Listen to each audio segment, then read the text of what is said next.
ሰላም ተመልካቾቻችን፣ ይህ የረዳት ሜዲካል ፕላዛ የፖድካስት ዝግጅት ነው።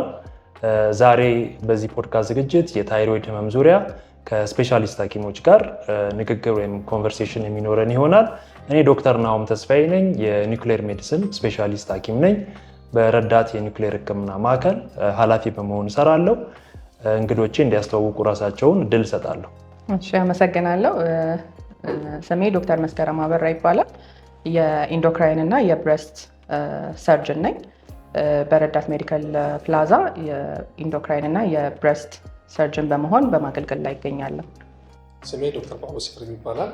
በረዳት ሜዲካል ፕላዛ የስኳርና ሆርሞን ህክምና ስፔሻሊስት ሐኪም ነኝ። እሺ፣ መጀመሪያ እንኳን ደህና መጣችሁ ማለት ፈልጋለሁ። እንግዲህ እናንተን ማግኘት ትልቅ እድል ነው። በታይሮይድ ህመም ዙሪያ ከፍተኛ ልምድ ያላችሁ ናችሁ። ረጅም ዓመታት በዚህ ዙሪያ ሲሰሩ ነበራችሁ እና የእናንተን ዛሬ ግብአት በጣም እንፈልጋለን።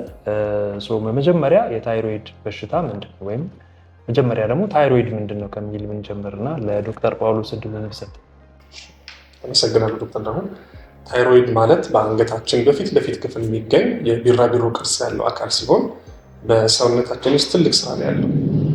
ዋና ስራው የሰውነታችንን የኃይል ቁጥጥር ማስተካከል እና ያንን ደግሞ መከታተል ነው የሚሆነው ማለት ነው። እና በውስጡ የታይሮይድ ሆርሞን የምንላቸው ፍሪቲ4፣ ፍሪቲ3 የሚባሉ ሆርሞኖችን እያመነጨ የሰውነታችን ውስጥ ያለው የኃይል አቅምና ሌሎችንም ሙቀት መጠንም ሌሎች ተጓዳኝ ሁኔታዎችን ይከታተላል፣ ይቆጣጠራል ማለት ነው። ምን አይነት የታይሮይድ በሽታዎች ይከሰታሉ? በተለምዶ የምናውቀው እንቅርት የሚባለው የታይሮይድ እብጠት ብቻ ሲሆን በሕክምናው በሶስት እንከፍለዋለን። የመጀመሪያው የታይሮይድ ሆርሞን መብዛት የምንለው፣ ሁለተኛው የታይሮይድ ሆርሞን ማነስ የምንለው እና ሶስተኛው ደግሞ የታይሮይድ እብጠት የምንለው እጢ የምንለው ማለት ነው። እስኪ እያንዳንዳቸውን ለተመልካቾቻችን ከላይ ብታስረዳን ምን ማለት ነው? ስለዚህ የታይሮይድ ሆርሞን መብዛት ስንል ታይሮይድ ከወትሮ ካለበት አቋቋሙ የተነሳ የጨመረ የሆርሞን መጠን በሚያመነጭበት ጊዜ ሰውነታችን ውስጥ ያሉትን እንቅስቃሴዎችን የመረበሽ ሁኔታ ይከሰታል ማለት ነው። በብዛት ምልክቶች የምናያቸው ታካሚዎች ላይ የሚታዩ ምልክቶች የምንላቸው የመጀመሪያው ሰውነት ውስጥ ከፍተኛ የሆነ ሙቀት ስሜት መኖር፣ ሙቀት መቋቋም አለመቻል፣ ከፍተኛ የሆነ ላብ፣ የሰውነት ክብደት መቀነስ፣ አፐታይት በጣም ጥሩ ሆኖ በደንብ እየተበላ እንደማለት ነው። አይን ላይ እብጠት ምልክቶች፣ ጎላ ብሎ የመውጣት ምልክት፣ አዲስ የመጣ ለውጥ ማየት ማለት ነው። እነዚህን እንጠብቃለን። በሴቶችም የወር አበባ መዛባት የመከሰት ዕድል ይኖረዋል ማለት ነው። የታይሮይድ ሆርሞን ማነስ ደግሞ የምንለው ሰውነታችን በከፍተኛ መጠን የአቅም ማነስ ወይ ደግሞ የኃይል ማነስ ሲያጋጥሙ የሚከሰቱ ምልክቶች ሲሆኑ ከፍተኛ የሆነ ድካም ይመጣል ታካሚዎች ላይ። እንቅልፍ ማለት፣ እረፍት ቢደረግም ለውጥ ማያመጣ አቅም ማነስ፣ ተያያዥነት ያላቸው ከፀጉር መነቃቀል ጋር የፔሪድ መዛባት፣ እርግዝና እንዳይፈጠር የሚከለክሉ ምክንያቶች ውስጥ አብሮ ይጠቀሳል ማለት ነው። ይሄ የማነስን መብዛት ብዙ ጊዜ የአንድ ሳንቲም ግልባጭ ናቸው። ለታይሮይድ ሆርሞን ማነስ የምናያቸው ምልክቶችን በታይሮይድ ሆርሞን መብዛት ላይ ኦፖዚት ሆኖ ተቃራኒ ሆኖ የምናገኛቸው ናቸው ማለት ነው። የታይሮይድ ሆርሞን ማበጥ የሚለውን ደግሞ እብጠትና እጢዎቹን ዶክተር መስከረም ብትገልጸው የተሻለ ይመስለኛል። ጥሩ። የታይሮይድ እብጠት የምንላቸው አንደኛ የታይሮይድ ችግር አጠቃላይ ሙሉ በሙሉ እጢውን ማደግ ሊሆን ይችላል። የተለየ ቦታ ላይ ያለ እብጠት ሳይሆን ሙሉ እጢው በሚያብጥበት ጊዜ የሚከሰት አይነት እብጠት ሊኖር ይችላል። አንዳንዴ ደግሞ አንድ ብቻ እብጠት የምትከሰትበት ጊዜ ይኖራል። አንዳንዴ ብዙ ጊዜ ደግሞ ከአንድ በላይ የሆኑ እብጠቶች በተለያዩ ክፍሎች የእጢው የታይሮይድ እጢ እንትን ላይ በሚከሰትበት ጊዜ የሚፈጠር እባጮች ሊሆኑ ይችላሉ ማለት ነው። እነዚህ እባጮች ከሞኝ እጢ አንስቶ ወደ ካንሰርነትም የሚያደሉ እብጠቶች ሊሆኑ ይችላሉ ማለት ነው። በምን አይነት መልኩ ነው የታይሮይድ ችግሮችን መመርመርና ማወቅ የሚቻለው የሚለው? መልካም። ዶክተር ጳውሎስም ቅድም እንዳነሳው የታይሮይድ ችግር የሆርሞን መብዛት፣ የሆርሞን ማነስ እንዲሁም ደግሞ እብጠት ሆኖ ሊከሰት ይችላል። የሆርሞን መብዛትና የሆርሞን ማነስን ለማወቅ መጀመሪያ በደም የሚሰሩ ምርመራዎች እናደርጋለን። ይሄም የታይሮይድ ስቲሙሌቲንግ ሆርሞን T3 እና T4 የምንላቸውን ሆርሞኖች በመመርመር በደም ማለት ነው እጢው ሆርሞን እያመነጨ ነው፣ ሆርሞን መጠኑ ቀንሷል ወይስ ኖርማል ነው የሚለውን መለየት እንችላለን። ሌላው ደግሞ ከእባጭ ጋር በተያያዘ ከሆነ ደግሞ በአልትራሳውንድ ምርመራ የእባጩን ባህሪ የምናጠናበት የምርመራ አይነት ይሆናል ማለት ነው። የመጀመሪያውና ተመራጭ የምርመራ አይነት አልትራሳውንድ ይሆናል ማለት ነው ለእብጠቶች። ከአልትራሳውንድ ቀጥሎ እንደ ኒውክሌር ሜዲሲን ስፔሻሊስትነት ደግሞ የራሴን መረጃ ደግሞ ልስጥና በአልትራሳውንድ ላይ ከታየ በኋላ የሆርሞን መብዛት ስፔሻሊ በደም ምርመራ ከተገኘ የሚያመነጨው ከአንቺ ከጠቀሻቸው አይነቶች ውስጥ የትኛው ነው? ከብዙ እባጮች መካከል የሚያመነጨው ወይም ደግሞ ከመጠን በላይ ሆርሞን የሚያመርተው እባጭ የትኛው ነው የሚለውን ታይሮይድ ስካን በሚባለው ምርመራ ማግኘት እንችላለን። እንደዚሁም ሙሉ እንደተባለው ከመጠን በላይ ሆርሞን ሙሉ ግላንዱ ሊያመርት ይችላል እና ያም ሲሆን ሙሉ ነው ወይንስ በግማሽ ወይም በከፊል የሚለውን መለየት የሚያስችለንን ታይሮይድ ስካን ምርመራ አድርገን በዛ ማወቅ እንችላለን ማለት ነው። ኦኬ አይ ቲንክ ቀጥለን ብንነጋገር ጥሩ የሚሆነው ምን አይነት ምልክቶች ናቸው? ምናልባት እስኪ ከካንሰር ጋር ብንነጋገር ምን አይነት ምልክቶች ናቸው ሞር ካንሰር የመኖሩ ሁኔታ የሚጠቁሙ በምርመራ ጊዜ ማለት ነው? ያ ሁልጊዜ በሕክምናው እንግዲህ ታሪክ ከመውሰድ እና የአካላዊ ምርመራ ከማድረግ ነው የምንጀምረው። ቀጥሎ እንግዲህ የምንልካቸው ሌሎች ምርመራዎች ከዚህ ቀጥሎ የሚመጡ ይሆናሉ። ታሪክ በምንወስድበት ጊዜ እብጠቱ መቼ ነው የተከሰተው? ረጅም ጊዜ ሆኖታል ወይስ አጭር ጊዜ ነው የሆነው?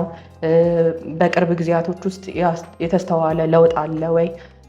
በተለይ ደግሞ እብጠቶች በሚኖሩበት ጊዜ እብጠቱ በአጭር ጊዜ ውስጥ በከፍተኛ ሁኔታ ወይንም በፍጥነት የማደግ ባህሪ ካለው፣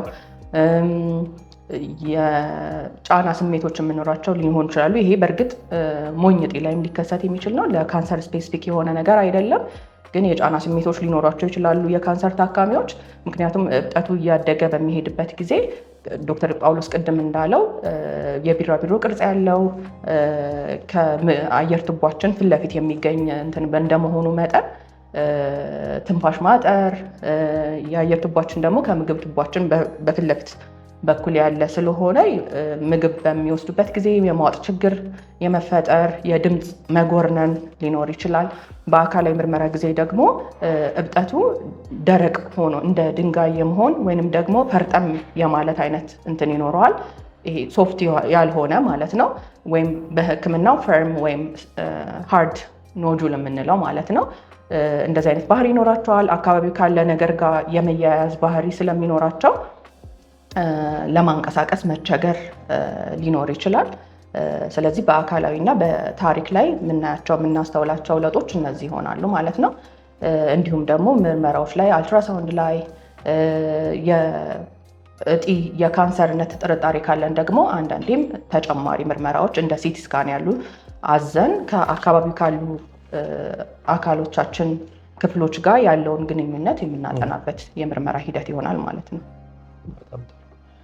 ወደ ሃይፐርታይሮይዲዝም ልምጣና የሃይፐርታይሮይዲዝም ምልክቶችን ቅድም ጠቅሰልናል እና ከዛ በኋላ የሚሆነው ሕክምና ሂደቱ ምን ይመስላል? ሃይፐርታይሮይዲዝም ከተገኘ ማለት ነው፣ ወይም ደግሞ የሆርሞን መብዛት ችግር ሲኖር። ስለዚህ ምንድነው ጥሩ ነገሩ? በአንድ የደም ምርመራ የታይሮይድ ሆርሞን መብዛትን መለየትና ማግኘት እንችላለን። ስለዚህ የሚደረገው ምንድነው? በደም ምርመራው ላይ TSH፣ ፍሪቲ4፣ ፍሪቲ3 የሚባሉ የደም ሆርሞን መጠኖችን ፈትሸን እዛ ላይ የሚታዩ ለውጦች ወደ ሆርሞን መብዛት የሚጠቁሙን ከሆነ መነሻ ምክንያቱን ለማግኘት ዶክተር መስከረም እንዳለችው የአንገት አልትራሳውንድ ይሰራና የአንገት አልትራሳውንዱን አይተን ተጨማሪ ደግሞ አንተም እንዳልከው ያንን አካል የትኛው ፓርቱ የትኛው እጢ የትኛው እብጠት ነው ወይስ ሙሉ ታይሮይድ አካሉ ነው የሚያመነጨው የሚለውን ለመለየት የራዲዮ አክቲቭ አዮዲን ስካን መስራቱ አካሄዱ በዛ መሰረት መሄድ ይሆናል ማለት ነው። ከዛ በኋላ ወደ ሕክምና ስንገባ በምን አይነት መልኩ ነው ሕክምናው የሚሆነው?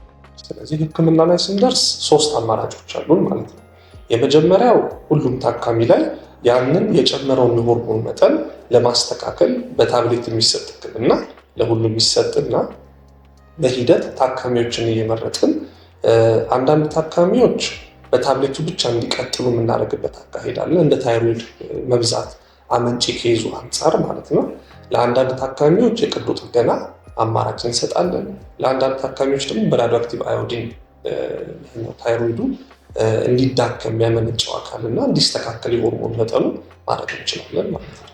ስለዚህ በታብሌት የምናክማቸው ታካሚዎች ሆርሞኑ ከተስተካከለ በኋላ ወደ ሰርጀሪ፣ ወደ ቀዶ ጥገና የምንልካቸው፣ ወደ ራዲዮ አክቲቭ አዮዲን ህክምና የምንልካቸው ይኖራሉ ማለት ነው። ሁሉም በዛ ይቀጥላል ማለት ባይሆንም ማለት ነው። እስከ ስንት ጊዜ ድረስ ትጠብቃላችሁ? ብዙ ጊዜ መድኃኒት እየሰጣችሁ ወይም ታብሌቱን እየሰጣችሁ? እንደ መነሻው ይለያያል። አሁን ለምሳሌ አመንጪው አካል ማለት ነው ኖዲዩል የምንለው እብጠቱ ማለት ነው አንድ ትንሽ እብጠት ወይ ደግሞ ብዙ ትንንሽ እብጠቶች ካሉ ለእነዚህ የሚሰጠው ሆርሞኑ የሚያመነጭበት አካሄድ እድሜ ልክ የሚቀጥል ህክምና ሊሆን ይችላል በታብሌቱ ማለት ነው። ለኢሚዩኒቲ ጋር ተያይዞ ሙሉ አካሉ ታይሮይድ የሚያመነጭበት ግሬቭስ ዲዚዝ የምንለው ከእሱ ጋር ተያይዞ በራሱ የመስተካከል እድል ይኖረዋል። ብዙ ጊዜ ከ18 ወራት እስከ 2 ዓመት ባለው ጊዜ ውስጥ በራሱ የመስተካከል እድል ስለሚኖረው ለእነዚህ ታካሚዎች ቀጣይነት እስከሌለው ድረስ ለእነዚህ አጭር ጊዜያት እስከ 2 ዓመት ባለው በታብሌት ህክምና እንዲቀጥሉ ማድረግ እድል እንሰጣቸዋለን ማለት ነው። በዚህ በመድኃኒት ህክምናው ስፔሻሊ ሙሉ የታይሮይድ እጢው በሚያመነጭበት ጊዜ ወይም ከመጠን በላይ ሆርሞን በሚያመርትበት ጊዜ በመድኃኒት ብቻ የማስተካከል እድሉ ያክል ይሆናል በዚህ በ18 ወር ወይም በ2 ዓመት ጊዜ ውስጥ። ስለዚህ ከ1/3 እስከ ግማሽ ታካሚዎቹ በዚህ የመስተካከል እድል አላቸው።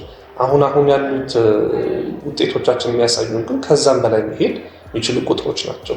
እንግዲህ እነዚህ አይነት ቁጥሮች ኤስቲሜቶች የሚመጡት ከኛ ህዝብ ሳይሆኑ ከውጭ የመጡ ቁጥሮች ስለሆኑ እኛ ታካሚዎች ላይ የምናየው ለውጥ ግን እምብዛም አመርቂ አይደለም። ታብሌቱንም ወስደው ህክምናውንም አድርገው 2 ዓመት ድረስ ተከታትለናቸው ስቲል መድኃኒቱን መቀጠል የሚያስፈልጋቸው ታካሚዎች በደንብ ቁጥራቸው ብዙ ነው እና ከመድኃኒት አወሳሰብ ባህሪያችን አንጻር ብዙ ነገሮችን ማሰብ የሚፈልጉ ነገሮች አሉ በዛው ላይ ማለት ነው።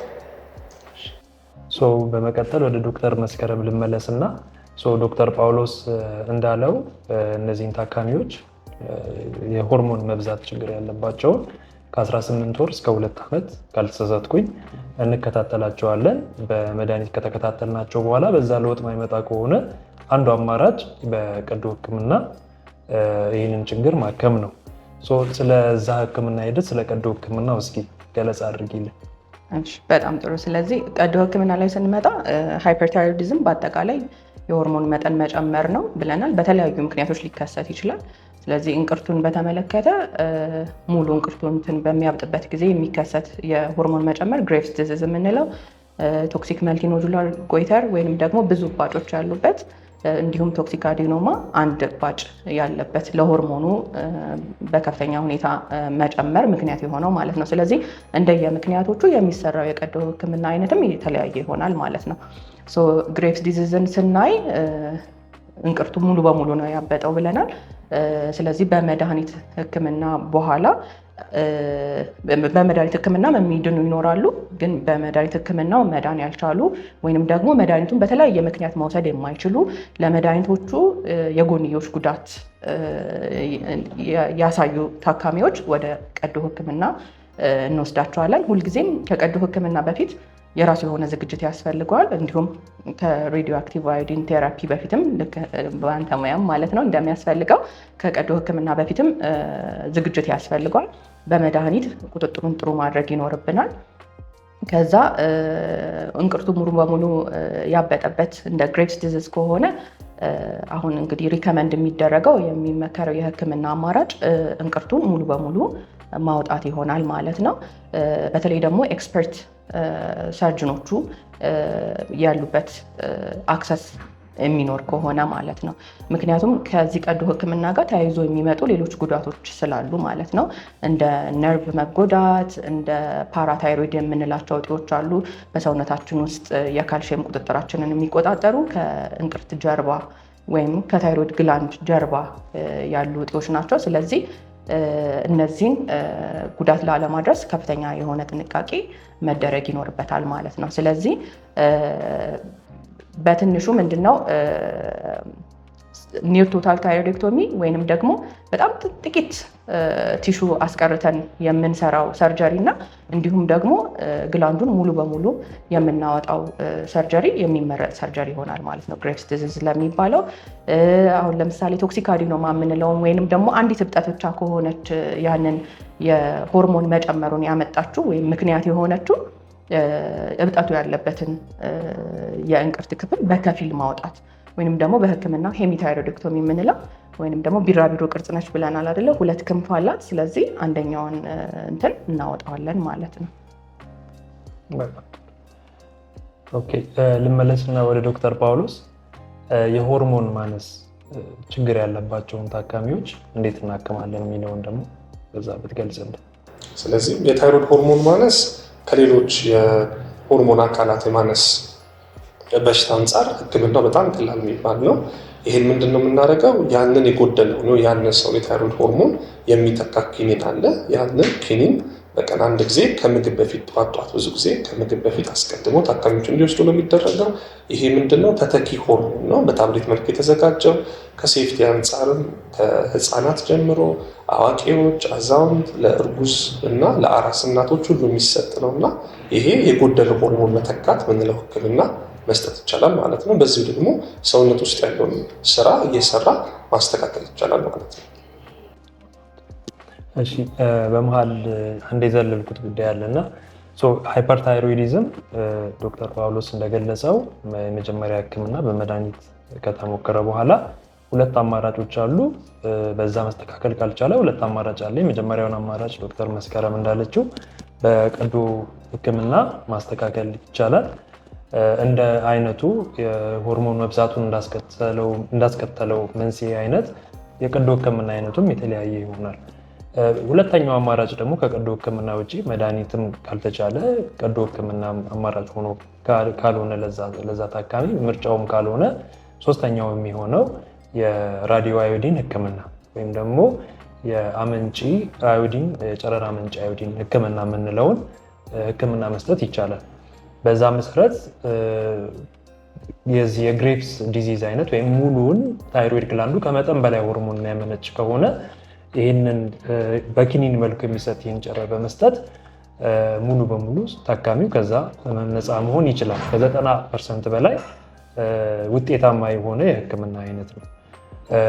መስጠት ማይቻልበት ኬዝ አለ። እርግዝና ካለ ወይም ደግሞ በቅርብ ጊዜ እያጠቡ የነበሩ ከሆነ እስከ 3 ወር ድረስ ማጥባት አቁመው ነው ይህን ህክምና መውሰድ የሚችሉት። ከዛ ውጭ እርግዝና ካለ ግን ይህን ህክምና መስጠት አይቻልም። ከዛ ውጭ ሌሎች እንደው ለየት ያሉ ለዚህ ህክምና ብቁ ያደረጋቸው ነገር ከሌለ በስተቀር ጥሩ የህክምና አማራጭ ነው። ግን ዶክተር መስከረም እንዳለችው ግሬቭስ ስለሚባለው ህመም ሙሉ በሙሉ ታይሮይዱ እንደሚወጣው ሁሉ እኛም ደግሞ የምንሰጠው ጨረር ታርጌታችን ሆርሞን መጠኑን ማሳነስ ስለሚሆን ተተኪ ታይሮክሲን የመፈለጋቸው ሁኔታ አብዛኛው ታካሚ ላይ አይቀሬ ነው የሚሆነው። ይህም ወደ ኖርማል ከመመለስ ሆርሞኑን ማሳነስ የተሻለ ውጤታማ ስለሆነ የምንሰጠው ጨረር ሆርሞንን የሚያሳንስ ነው የሚሆነው። በዛ ዙሪያ ከቀዶ ህክምና ጋር የሚያመሳስላቸው ታይሮክሲን ተተኪ መሆን ይኖርበታል። ነገር ግን አንድ እባጭ ብቻ ኖሮ ከመጠን በላይ የሆነ ሆርሞን በሚያመርት ጊዜ የምንሰጠው የዚህ የኒውክሌር ህክምና ወይም የዚህ የራዲዮ አዮዲን ህክምና ያንን እባጭ ብቻ ታርጌት ስለሚያደርግ ሌላውን የታይሮይድ ክፍል ስለማይነካ ከዛ ህክምና በኋላ በከፍተኛ ውጤታማነት ታካሚዎቻችን ወደ ኖርማል የሆርሞን መጠን መመለስ ይችላሉ። ታይሮክሲንም አብዛኛዎቹ ታካሚዎች ላይ አያስፈልግም ማለት ነው። እንደ የታይሮይድ ችግሩ አይነት የህክምናችን ውጤታማነትም በዛው መጠን ይለያያል ማለት ነው። ሶስተኛ አማራጭ ከመድኃኒትና ከቀዶ ህክምና ውጭ የራዲዮ አዮዲን ህክምና ነው። እሱንም በረዳት ሜዲካል ፕላዛ እየሰጠን እንገኛለን። ተመልካቾቻችን እንግዲህ እንደምትመለከቱት ለሆርሞን መብዛት ችግር በመድኃኒትም በቀዶ ህክምና እንደዚሁም ደግሞ በኒውክሌር ህክምና በጨረር ህክምና አማካኝነት በረዳት ሜዲካል ፕላዛ ውስጥ ይህንን አገልግሎት ማግኘት ይችላሉ ማለት ነው። ልመለስና ወደ ታይሮይድ ካንሰር ጉዳይ ልመለስ። የታይሮይድ ካንሰር ላይ የሚሰጠው የመጀመሪያ ህክምና እንዴት እንደሆነ እንድታስረጂን ዶክተር መስከረምን ልስጥሽ እንግዲህ ድል። እሺ፣ አመሰግናለሁ። ምንድነው መጀመሪያ ህመሙን ካረጋገጥን በኋላ መጀመሪያ ህመሙን ማረጋገጥ ይኖርብናል። ህመሙን ካረጋገጥን በኋላ እንዴት ነው የናሙና ምርመራ መደረግ አለበት። ስለዚህ ካንሰር ሲባል ባይዘዌይ አንድ አይነት የካንሰር አይነት አይደለም። የተለያዩ አይነት የካንሰር አይነቶች ናቸው የእንቅርት ላይ የሚከሰቱት ማለት ነው። ስለዚህ የትኛው የካንሰር አይነት ነው እያከመን ያለ ነው የሚለውን መረዳት የህክምና አማራጩንም የቀዶ ህክምና ሁኔታውንም ለመምረጥ ያግዘናል። በተለምዶ ሳይሆን ኖርማሊ በጣም ኮመን የሆነው የታይሮይድ ካንሰር አይነት ፓፒላሪ ታይሮይድ ካንሰር የምንለው ነው። ይሄ ከሆነ የተከሰተው አብዛኛውን ጊዜ ከእንትኑ በፊት ከቀዶ ህክምናው በፊት የተረጋገጠ የህመሙን አይነት ማወቅ እንችላለን። ሌላኛው ደግሞ የተለመደው የካንሰር አይነት ፎሊኩለር ካንሰር የምንለው ነው። ይህንን በናሙና ማወቅ አንችልም ከቀዶ ህክምና በፊት የሚደረገው። ስለዚህ የቀዶ ህክምና አይነታችንም ተግባሩ ይለያያል ማለት ነው። መጀመሪያ የህመሙን ማረጋገጥ ስለሚቀድም ማለት ነው። ፓፒላሪ ታይሮይድ ሲኤ የሚባለው ከሆነ ብዙ ጊዜ ብዙ ቦታ የመሆን እድል ስላለው አብዛኛውን ታይሮይድ እጢን የማጥቃት ባህሪ ስላለው ሙሉ በሙሉ እንቅርቱ እንዲወገድ ይመከራል ማለት ነው። ከዛም ታካሚዎች የታይሮይድ ሆርሞን መድኃኒትን መውሰድ አለባቸው። የሚወስዱት ሆርሞኑን ለመተካት ብቻ ሳይሆን የቀረ ሳይወጣ የቀረ ትንሽ በአይን የማይታዩ እንትኖችም ካሉ እነሱ እንዳያድጉ ወደፊት ካንሰሩ ተመልሶም እንዳይመጣ ለማድረግ ነው ማለት ነው። ስለዚህ ሁለት ጥቅም ነው ያለው ማለት ነው። ሁለት ጥቅም ነው ያለው የሆርሞን ህክምና። ስለዚህ ቀዶ ህክምናውም እንደ ካንሰሩ አይነት ይለያያል። አንዳንዴ በተለይ ፎሊኩለር ካንሰር የሚባለውን እንዳልኩት ከቀዶ ህክምና በፊት መለየት አንችልም። ካንሰር ነው ሞኝ እጢ ነው የሚለውን መለየት ስለማንችል አንዳንዴ ምን እናደርግላቸዋለን፣ በግማሽ በከፊል እናወጣና ከናሙና ግብረ መልስ በኋላ ኮምፕሊሽን ታይሮይዶክቶሚ የምንለው ወይንም ደግሞ ሰርጀሪውን የመጨረስ ስራ ሁለተኛ ሰርጀሪ ሊያስፈልጋቸው ይችላል እነዚህ ታካሚዎች ማለት ነው። ሜቢ ከዶክተር ጳውሎስ አስቀድሞ ሜንሽን አድርጎታል ስለ ሌቮታይሮክሲን አወሳሰድ፣ ግን ስፔሻሊ በደንብ በአጽንኦት ሰጥተሽ ታይሮይድ ካንሰር ላይ የታይሮክሲን አወሳሰድ እንዴት ነው መሆን ያለበት የሚለው እና በአግባቡ አለመውሰድ ደግሞ የሚያስከትለው ችግር ምንድን ነው የሚለውን እስኪ ጥቀሽልኝ። መልካም። ለሃይፐርታይሮይዲዝም ወይም አመንጪ ለሆነ እንቅርት ለምንሰጠው የሌቮታይሮክሲን አይነት እና መድኃኒቱ ሳይሆን የሚለየው አወሳሰዱ እና የምንሰጥበት መጠን ነው የሚለያየው እና ለካንሰር የምንሰጠው መጠን ይለያያል። አላማችንም በዛው ልክ ይለያያል ማለት ነው። አመንጪ ከነበረ ኦልሬዲ እንትኑን ካወጣን ሙሉ በሙሉ እንቅርቱን ካወጣን ቅድም ዶክተር ጳውሎስም እንዳለው ታይሮይድ ሆርሞን በሰውነታችን ውስጥ በጣም ብዙ ጠቃሚ የሆኑ ተግባሮች አሉት። ስለዚህ ያ ታካሚ እስከ እድሜው ፍጻሜ ድረስ እነዛን መድኃኒቶች እየወሰደ መኖር አለበት። ይህ መተካት የምንለው ማለት ነው። የሆርሞኑ ኖርማሊ እጢው የሚያመርት የነበረውን አሁን በታብሌት መልክ ያንን የሚያመርት እጢ ስለሌለ ያንን በታብሌት መልክ መስጠት ይሆናል። ለካንሰር ህክምና ግን ሲሆን ቅድም እንዳልኩት ሰርጀሪውን ከሰራን በኋላ በአይን የማይታዩ የእንቅርት ቲሹዎች የቀሩ ካሉ እንዲሁም ተመልሶ እንዳይመጣ እንዳያገረሽ ለማድረግ ዶዙን ከፍ አድርገን ወይም የምንሰጥበትን መጠን ከፍ አድርገን ይህንንም ደግሞ ስናደርግ ቅድም በደም ምርመራ የሰራናቸውን የሆርሞን መጠኖች እየለካን ቁጥሮቹ ይኖሩናል ታርጌት አድርገን የምንሰራበት እዛ ውስጥ እንዲሆንልን በማድረግ ህክምናውን እንሰጣለን ማለት ነው።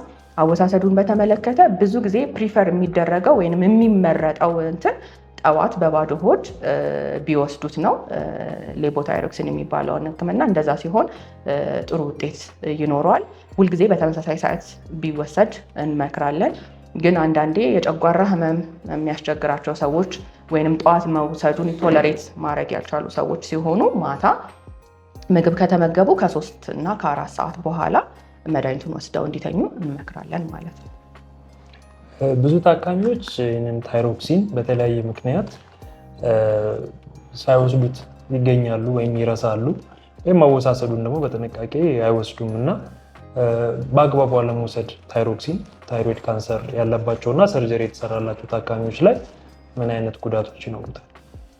ስለዚህ እንግዲህ ቅድም እንደተባለ ለካንሰር ብቻ ሳይሆን ኢቭን ለሆርሞን መጨመር ራሱ እንትኑን በጣም ጠቃሚ ነው። የታይሮይድ ሆርሞን ብዙ ስራ አለው። በሰውነታችን ውስጥ የማይነካው የሰውነት ክፍል የለም። ስለዚህ የተለያዩ ቦታዎች ላይ በተለይ ልብ፣ ጭንቅላት ላይ፣ አንጀት ላይ፣ ሜታቦሊዝም ላይ የምንለው ላይ ጉዳት ያስከትላል ማለት ነው። ስለዚህ የድባት አይነት ስሜት ሊኖር ይችላል። ከልብ ጋር ተያይዞ የሚመጡ ችግሮች ሊኖሩ ይችላል። ልጅ መውለድ ላይ ችግር ሊኖር ይችላል ሴቶች ላይ። ምክንያቱም እንቅርት በአጠቃላይ ሴቶች ላይ የተለመደ ችግር ስለሆነ ማለት ነው። ስለዚህ እነዚህን ያመጣል። በተለየ ደግሞ ከካንሰር ጋር ደግሞ በምናይበት ጊዜ ካንሰሩ እንዲያገረሽ፣ እንዲያድግ ወይንም ደግሞ ፐርሲስት አድርጎ እንዲቀጥል ሕክምናውን እንዳይጨርስ ያደርጋል ማለት ነው። የካንሰር ሴሎቹ ሙሉ በሙሉ እንዳይጠፉ አስተዋጽኦ ያደርጋል ማለት ነው። ባለአግባቡ መውሰድ አለመቻል። በጣም ጥሩ። ወደ ኒውክሌር ህክምና ልምጣና ደግሞ ድጋሚ በታይሮይድ ካንሰር ዙሪያ በቀዶ ህክምና የታይሮይድ ካንሰሩ ከተወገደ በኋላ የሚታየው የታይሮይድ ክፍል በሙሉ ከወጣ በኋላ ሌላም የሚታዩ እባጮች ካሉ የካንሰር ምልክት ያለባቸው ዶክተር መስከረም እንደገለጹ ከወጣ በኋላ ቀጣይ ደግሞ የጨረር ወይም ደግሞ የኒውክሌር ህክምና ታካሚዎቻችን ያስፈልጋቸዋል እና ያ የኒውክሌር ህክምና ጥቅም የሚሆነው ቅድም እንደጠቀስሽው በአይን የማይታዩ ትናንሽ የሆኑ የሚቀሩ የካንሰሩ ክፍሎች ይኖራሉ። ለሰርጀሪ አመች ያልሆኑ የሚተዉ ነርቭ ስለሚይዙ ወይም ደግሞ ሌላ ቦታ ስለሚይዙ የሚቀሩ አንገት ላይ ይኖራሉ እና እነሱን ማጥፋት ነው አንደኛው። ሁለተኛ ኢቭን ኖርማል የሆነው የታይሮይድ ቲሹ በኋላ በደም ምርመራ ክትትል በምናደርግ ጊዜ የሚሰጠን ሪዛልት የቀረ ታይሮይድ ቲሹ ካለ የታይሮይድ እጢው ካለ ለምክትትል ስለማይመች የቀረውን በጨረር ማጥፋት ስለሚያስፈልግ ይህን የኒውክሌር ህክምና እንደ አማራጭ እንወስዳለን ከቀዶ ህክምና በኋላ። በተጨማሪም ወደ ሌላ ቦታ የካንሰሩ ስርጭት ካለ ያን የካንሰር ስርጭት የሚታይም ቢሆን የማይታይ ግን ከፍተኛ እድል የመባዛት የመሰራጨት ከፍተኛ እድል አለው የሚባለውን ካንሰር ለይተን ይህንን የራዲዮ አዮዲን ወይም የኒውክሌር ህክምና ለታካሚዎች እንሰጣለን። እንደሌላው ካንሰር አይደለም። ቅድም ዶክተር መስከረም እንዳልሽው እንደሌላው ካንሰር ስፔሻሊ ፓፒላሪ እና ፎሊኩላር የምንላቸው ፈጣን የሆኑ ለህይወት አስጊ የሆኑ የሚባሉ አይነት የካንሰር አይነቶች አይደሉም በአመዛኛው እና በዚህ ከሰርጀሪ እና ወይም ከቀዶ ህክምና ቀጥሎ በኒውክሌር ህክምናውን ታካሚዎች በተገቢው ሰዓትና ቶሎ ካገኙ ሙሉ በሙሉ የካንሰር መጥፋት እድልም ያለው አይነት የካንሰር አይነት ነው። በመድኃኒት በቀዶ ህክምና እና በኒውክሌር ህክምና መታከም የሚችል አይነት የካንሰር አይነት ነው እና ታካሚዎቻችን በዚህ አጋጣሚ የታይሮይድ ካንሰር ሲባል መጀመሪያ አይነቱን መለየት፣ አይነቱ ተለይቶ ደግሞ ፓፒለሪ ፎሊኩላር የምንላቸው አይነት የካንሰሩ አይነቶች ከሆኑ መደንገጥ፣ መፍራት እምብዛም አስፈላጊ አይደለም። መታከም የሚችሉ አይነት አብዛኞቹ መታከም የሚችሉ አይነት እንደውም ከተቻለ ሙሉ በሙሉ ከካንሰሩ ነፃ መውጣት የሚቻልበት እድል ያላቸው ስለሆኑ ያው ከሐኪሞቻችሁ ጋር መመካከር እንጂ አላስፈላጊ የሆነ መጨነቅ ውስጥ መግባት አስፈላጊ አይደለም የሚለውን መልእክት ማስተላለፍ እንፈልጋለን። ተጨማሪ መጨመር የምትፈልጉት ነገር ካለ የዶክተር ጳውሎስ እድል ይስጥ። እንግዲህ ከምን አንጻር ነው አብዛኛው ሰው እንደ ጀነራል ቼክአፕ የታይሮይድ ምርመራ ማድረግ ሊነግረው ድረስ እብጠት ላይ ያስተውል ይችላል። የደም ምርመራ ውጤት ደግሞ የሚነግረን እና ምልክት የሌላቸው የምንላቸው የታይሮይድ ኬዞች ይመስላሉ። ሰብክሊኒካል የምንላቸው እድሜ የጨመረ ሲሄድ መታየቱ ጥሩ ይመስለኛል። ዶክተር እንግዲህ ብዙ ጊዜ ከታካሚዎች ጋር በሚኖረ መስተጋብር የምናያቸው ነገሮች አሉ። ካንሰር የሚባለውን እንትን ሲሰሙ የመደናገጥ እንትን አለ እና ሰውነታችን ውስጥ ያሉ ካንሰሮች በሙሉ አንድ አይነት አይደሉም። የተለያዩ ሰውነታችን ላይ የተለያዩ አይነት ካንሰሮች አሉ። ኢቭን አንድ እቃ ማነው የሰውነት አካል ላይ የሚከሰት ካንሰር ራሱ የተለያየ አይነት ሊሆን እንደሚችል ቅድም ተነጋግረናል። ፓፒላሪ ታይሮይድ፣ ፎሊኩላር፣ ሜዱላሪ እያለን እንትን የምንላቸው የምናነሳቸው ይኖራሉ። በአብዛኛው ታይሮይድ ላይ የሚከሰቱ ካንሰሮች ጥሩ ባህሪ ያላቸው የሚባሉ ናቸው። የታይሮይድ እጢ እንግዲህ ትንሽ ለየት ያለ እንትን ነው፣ እጢ ነው፣ ፋሲኔት የሚያደርግ አይነት እንትን ነው እና በሰውነታችን ውስጥ አሉ ከሚባሉ ጥሩ ከሚባሉ ካንሰሮች ውስጥ የሚገኝበት አንዱ ሲሆን በተመሳሳይ ሁኔታ ደግሞ በሰውነታችን ውስጥ አለ ከሚባል እጅግ በጣም መጥፎ የሚባል ካንሰርም የሚገኝበት የሰውነታችን ክፍል ነው ማለት ነው። ስለዚህ ካንሰር ሲባል ምን አይነት ካንሰር ነው ያለብኝ፣ ከዛ ቀጥሎ ደግሞ ህመሙን እንትን ካለን በኋላ ካረጋገጠን በኋላ ደግሞ ደረጃውን ማወቅ ያስፈልጋል።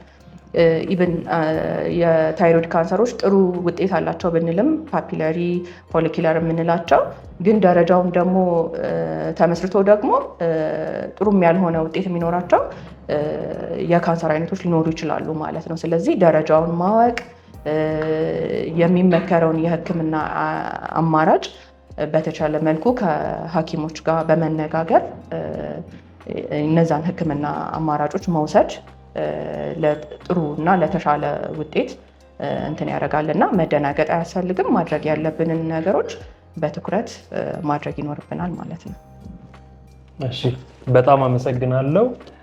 እንግዲህ ጊዜያችሁን ሰጥታችሁ ሰውታችሁ ስለተገኛችሁ ይህን የመሰለ ደግሞ የስፔሻሊስት ምክር ስለሰጣችሁን በረዳት ሜዲካል ፕላዛ ስምና በተመልካቾቻችን ስም ማመስገን እፈልጋለሁ። ተመልካቾቻችን የዛሬውን የታይሮይድ ላይ የሰራነውን የፖድካስት ዝግጅት በዚሁ እናጠናቅቃለን። ጥያቄ አስተያየቶች ካሏችሁ በኮሜንት መስጫው ላይ ኮሜንት እንድታደርጉና እንድሰጡን እንጋብዛለን። የትኛውም ደግሞ ጥያቄ ካላችሁ ወደ ረዳት ሜዲካል ፕላዛ ከስር በምናስቀምጠው ስልክ ቁጥር ወይም ደግሞ አጭር መስመር በመደወል ጥያቄያችሁን ማቅረብ፣ መታየት የምትፈልጉ ደግሞ መታችሁ በዚህ ቦሌ ዓለም ሲኒማ በሚገኘው የረዳት ሜዲካል ፕላዛ መታየት መመርመር ትችላላችሁ። ከልብ እናመሰግናለን።